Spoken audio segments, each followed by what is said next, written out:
ಧನ್‌ತೇರಸ್.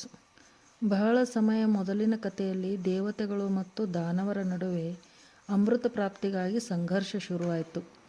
ಆಗ ಭಗವಾನ್ ವಿಷ್ಣುವಿನ ಆದೇಶದ ಮೇರೆಗೆ ದೇವತೆಗಳು ಮತ್ತು ಅಸುರರ ನಡುವೆ ಸಮುದ್ರ ಮಂಥನ ಮಾಡುವುದು ಎಂದು ನಿಶ್ಚಯ ಮಾಡಿದರು.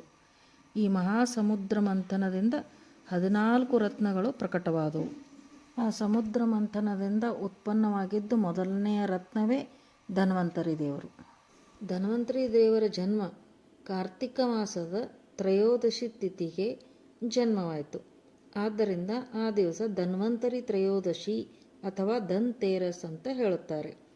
ಧನ್ ಶಬ್ದ ಅರ್ಥ ಬರೀ ಧನ ಸಂಪತ್ತು ಅಲ್ಲ. ಧನ್ ಶಬ್ದದ ಅರ್ಥ ಸ್ವಾಸ್ಥ್ಯ ಮತ್ತು ಸಮೃದ್ಧಿ ತಂದುಕೊಡುತ್ತದೆ.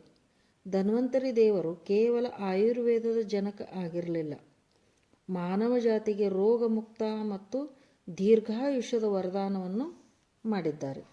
ಧನ್ವಂತರಿ ದೇವರ ಅವತಾರ ಹೇಗಿತ್ತು ಅಂದ್ರೆ, ಸಮುದ್ರ ಮಂಥನದ ಗತಿ ತೇಜ ಆದಾಗ ಆ ಸಮುದ್ರ ಮಂಥನದಿಂದ ಮೊದಲು ಧನ್ವಂತರಿ ದೇವರು ಪ್ರಕಟ ಆದರು. 4 ಭುಜವುಳ್ಳವರು, ತೇಜೋಮಯಿ, ಒಂದು ಕೈಯಲ್ಲಿ ಕಳಶ, ಒಂದು ಕೈಯಲ್ಲಿ ಶಂಖ, ಇನ್ನೊಂದು ಕೈಯಲ್ಲಿ ಚಕ್ರ, 4ನೇ ಕೈಯಲ್ಲಿ ಜಡಿಬೂಟಿಯ ಒಂದು ಗ್ರಂಥ.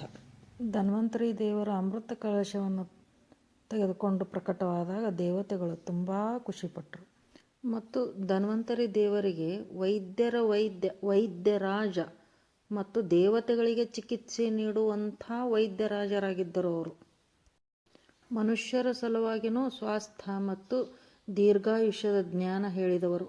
ಭಗವಾನ್ ಧನ್ವಂತರಿಗೆ ಬರೀ ಆಯುರ್ವೇದದ ಜನಕ ಎಂದು ಹೇಳುತ್ತಿರಲಿಲ್ಲ. ಧನ್ವಂತರಿ ದೇವರ ನೆನಪಿನಲ್ಲಿ ನಾವು ದೀಪ ಹಚ್ಚುವುದರಿಂದ ಎಲ್ಲ ಅಂಧಕಾರವನ್ನು ಹೋಗಲಾಡಿಸುತ್ತದೆ. ಧನ್ವಂತರಿ ದೇವರು ನಮಗೆ ಏನು ಹೇಳಿದ್ದಾರೆ ಅಂದ್ರೆ, ರೋಗಮುಕ್ತನಾಗಿ ಇರು, ಶಾಂತ ಮನಸ್ಸಿನಿಂದ ಇರುವುದು ಮತ್ತು ಪರಿವಾರದೊಂದಿಗೆ ಸಮೃದ್ಧಿಯಿಂದ ಇರುವುದು. Health is true wealth.